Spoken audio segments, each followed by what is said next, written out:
আজকে এই ভিডিওতে আমরা ফ্রেজাল ভার্ব কাকে বলে সেটা সম্পর্কে জানার চেষ্টা করব। ফ্রেজাল ভার্ব হচ্ছে এমন একটি শব্দগুচ্ছ যেখানে একটি ভার্ব এবং প্রিপোজিশন বা অ্যাডভার্ব বা উভয় মিলে গঠিত হয়ে থাকে, কিন্তু যখন এরা একসাথে বসে তখন মূল ভার্বের অর্থ পরিবর্তিত হয়ে একটি নতুন অর্থ প্রকাশ করে। ভার্বের সাথে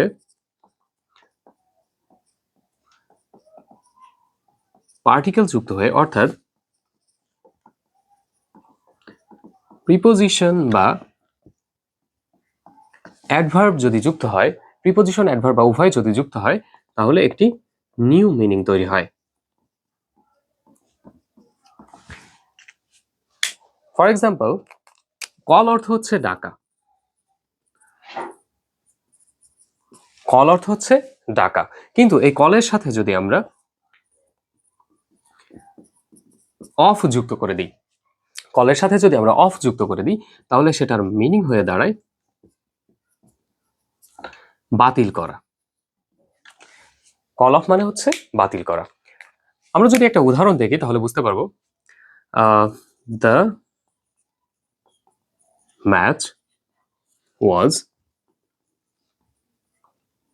কল্ড অফ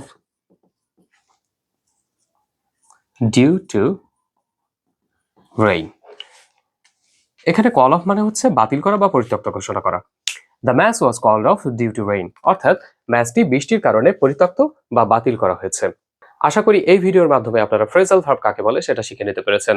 এমন আরো অনেক ইনফরমেটিভ ভিডিও পেতে সবুজ একাডেমির সাথে থাকুন এবং ইংলিশ গ্রামার এবং ইংলিশ স্পিকিং রিলেটেড যে কোনো ধরনের কোর্স করতে উপরে হোয়াটসঅ্যাপ নাম্বারে যোগাযোগ করুন। ধন্যবাদ সবাইকে।